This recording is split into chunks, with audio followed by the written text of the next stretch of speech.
it's an immense privilege, really, to be able to introduce now two friends and colleagues who I believe we can all look to inform us on the role of faith in environmental stewardship and to inspire us. So we have Pastor Dr. James Wuye and Imam Dr. Imam Ashafa from Nigeria. They are the co-executive directors of the Interfaith Mediation Center in Kaduna, which they co-created out of the ashes of communal conflict in the 1990s in Nigeria, which they themselves instigated and suffered from. When we refer to them as doctor, it's not just one doctorate, but three each from three different continents. And, you know, it would be nice to go through their different awards, but suffice it to say that they've been nominated twice for the Nobel Peace Prize. Now, one can ask, well, so what does that work in conflict transformation, peace building, inter-religious engagement exactly have to do with land restoration? And that's the question that I'm going to start by asking them both. So Imam Ashafa and Pastor James, why are you as religious leaders and interfaith practitioners encouraging re-greening?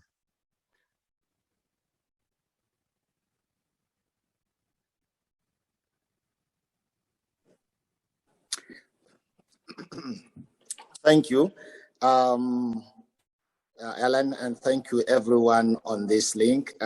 It's such a privilege to be on this and to respond to this question from Dr. Alan Chana about why we do this. We are doing this because first and foremost, it's a divine injunction to regreen and to restore. Not only restore, that is also what we call restoration and also the ritual of restoration. It is very key that we all do that because it's divine, and lack of doing that will deal with us. One other thing is to say that why we are doing this is because we have seen over the years that most crises in Nigeria and Africa and elsewhere are related to resources. And what is this resources? This resource is the big source that man has, is land. We are talking to you from a city of Jos Plateau, and we are with livestock farmers and crop farmers this very moment, trying to marshal out an agreement, a protocol for helping to restore the land. They are killing every other week, every other month, and people are dying as a result of issues that has to do with land. And for this reason, we have decided to come here and marshal out a protocol, and which we hope, as it has worked elsewhere in Southern Plateau State, it will work here again. Issues of land is terrible. Land degradation, overuse of the land, and not giving back to the land, to us, is a sin. You know, it's a sin not to nurture the land again. Imam?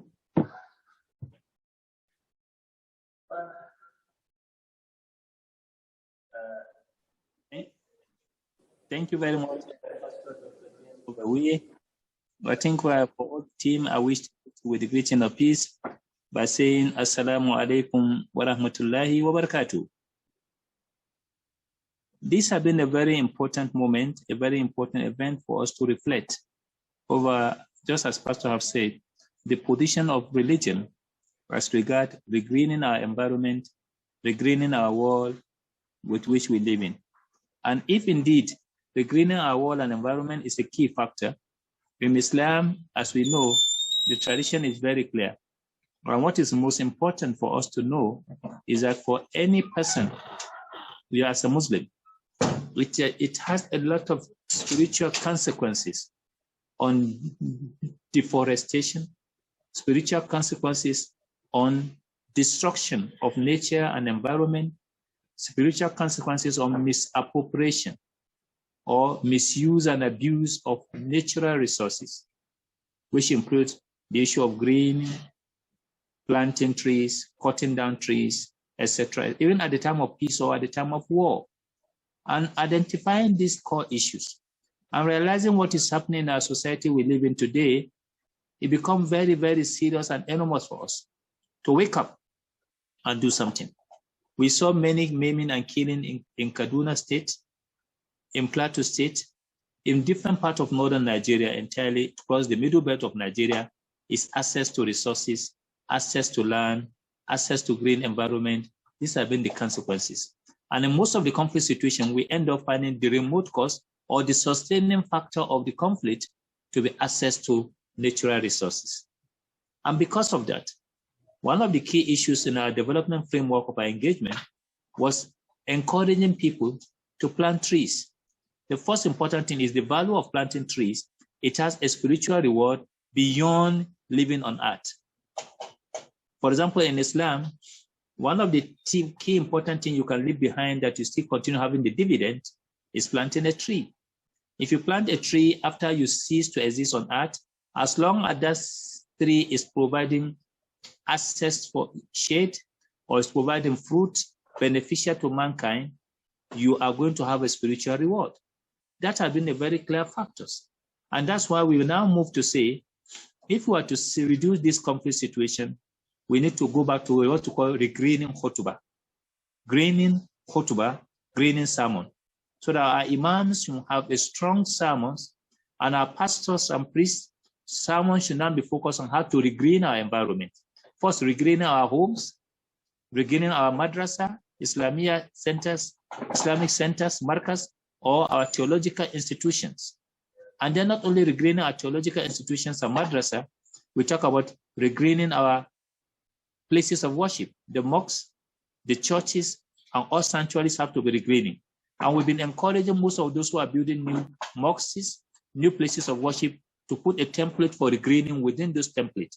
These are the new model of approach, and we are happy that some of those mosques who have responded, it really provides a protection for the health of the environment, for the health of the people, and etc., etc.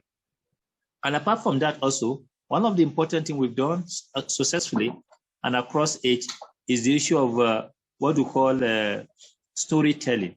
In schools where we met with students in schools, we go about storytelling. And in the storytelling, we talk about how to regreen their environment, how to regreen their world. Because for the Muslims, let me talk about the Muslims, your spiritual reward after even our celestial home in the Quran regreen, picture a celestial home that has all the greening environment, that have the trees, plant, flowers, and gardens, running water, clean running water, running streams, etc., etc., are part of what is in the scripture. But most of the imams are silent about this. So to say, if you have a greening celestial home with plant of trees, with flowers, with gardens flying in your paradise, then paradise should begin on earth. And that's why we have to protect what we have today. We have to make sure we have the people should see it from these lenses to see the regreening of our environment and our world. Well, then we move into developing IEC materials. Today we have a lot of IEC material we develop on regreening of our environment. Some of them we are working on them. As a result of our intervention in Kenya, specifically, where we visited Wangari Maathai's forest reserve in Nairobi, in the heart of Nairobi, we saw it, and then from that moment we decided we are developing the material, and that book is specifically about regreening our environment from the lenses of the imam and the pastor. That document we're working on, we hope when we finish, some of our brothers here will be interested to reproduce those books in large quantities in other translation that will go across the world. This is just a little to say so that we can open up for Q&A. People can ask questions and we're able to talk more deeper in terms of how far we're able to go in practical terms, what we're able to develop in terms of issue of land restoration and regreening our environment and the protection of our natural environments so that we all save the planet from human misuse and abuse. Thank you very much.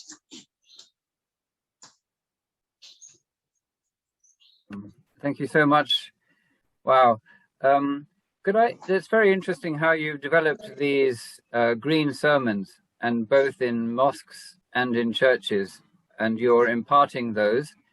Can you share, I mean, and with this assembled expertise here, as you've done that, what kind of challenges those who you're preaching to face in kind of practicalizing what you're saying, and whether there are partnerships or ways in which technical agencies, people like Regreening Africa programs can kind of engage more with faith communities in order to get the results that we're all hoping for and which you preach about. Do you have anything to share on that? Okay, that is good.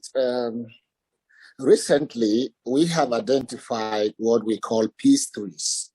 Now, the peace trees are a species of trees that are beneficial to the livestock farmer and to the crop farmer at the same time.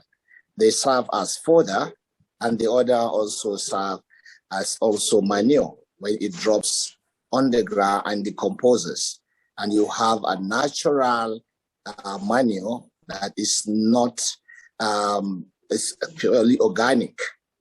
And having said that, we, like Imam have said, pardon our use of English, we call it divine intimidation strategy, where you evoke divinity to get compliance.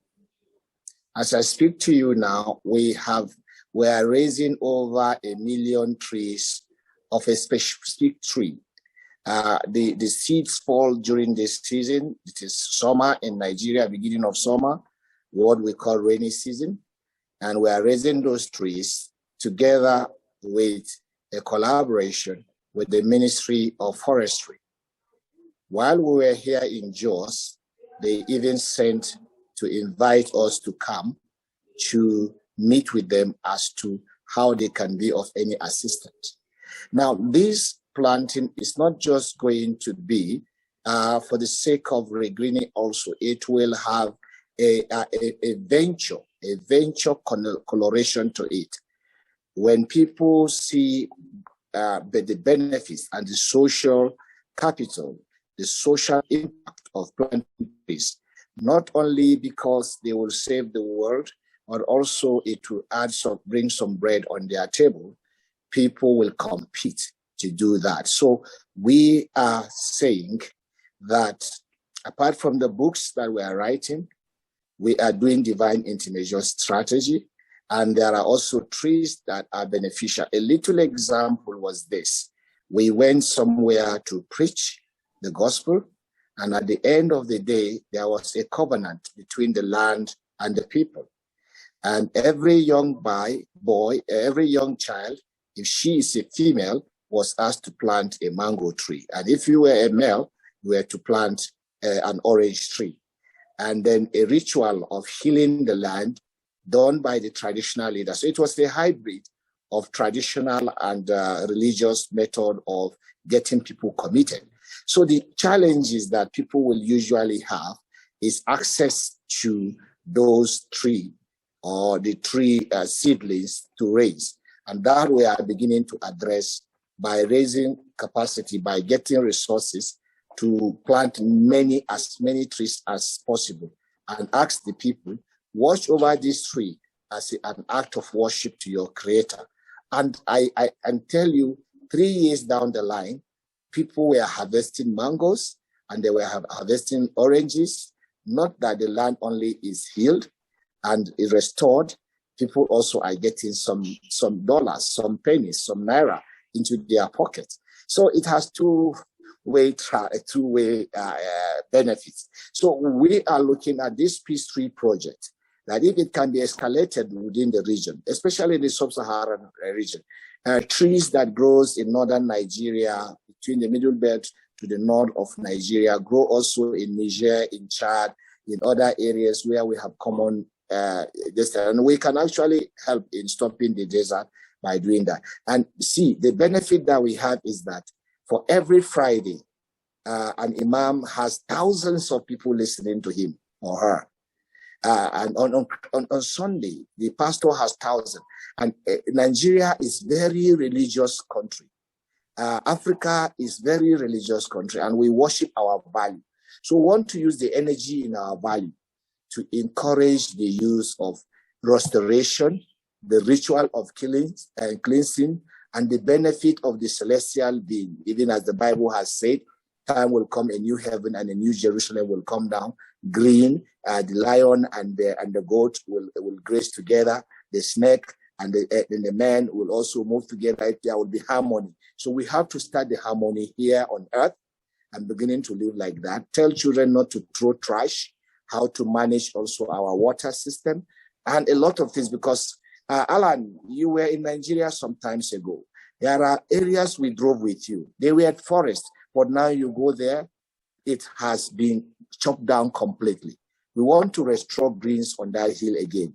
I wish you will come back to see the damages we have done just within the space of 6-7 years. You will cry, and it pains me all the time. Thank you, Pastor. Imam, we'll have a closing for this section, your closing thoughts, so that we'll then be able to move to the case studies. Thank you very much for this really, wonderful framing that you've given. So, Imam, your concluding thoughts for our framing. My concluding thought is that if we are to save the world, we don't need arms and ammunitions anymore. We don't need weapons of mass destruction. What we needed to save our world, to put the food on everybody's table, to secure the confidence of fellow human beings, is to move back into planting trees and saving our environment. Government should involve in greening our environment. Mass corporate organization that comes to collect large farms land and cut down trees, we need to revisit how do we assess, how do we give land, how do you approve land for these multinational corporations who cut down trees anyhow to plant trees and plant and for the benefit of just what they have or what they want to use it for. So therefore, I'm calling on the fellow mankind to support the initiatives of regreening our environment. And to regreen that is some of the models. When Musa, the man who stopped the desert, look at traditional approach in Benin Republic, and he worked with it, and he become a model for the world. Interfaith approach is a fast track, simple, less costly, more effective, because people were guided by their conscience to walk the work in transforming our environment, in healing the land. Because as long as there's no healing on our land, we cannot have a future. As long as there's no healing on the land, there is no future for us. I therefore want to leave with us the small story, 1 minute story, of this old man in his late 80s, towards 90s. And he went to the farm and he was planting trees. He was planting a date tree that will take minimum of 10 to 15 years for it to grow to maturity, for it to be eaten. And this young man come and saw the old man planting the tree, the date tree, and the young man was laughing at him. Oh, you old papa, why are you planting this date tree that you cannot even live to see in your 90s, to live to see, to eat it? How, why, what is the wisdom? And he says, reply, I'm planting these trees for those who are coming, because those I've eaten are planted by those who have come before me. So it's time for me to plant the tree for those who are coming. For the world to be saved, we have to give back to Mother Earth. To give back to Mother Earth is to plant trees or to protect trees, to clean the environment. And anybody can support. Not only if you don't have opportunity to plant, support the mechanism or institution who are ready to do that, so that today our world will be a safer place and we'll see no more war in our communities.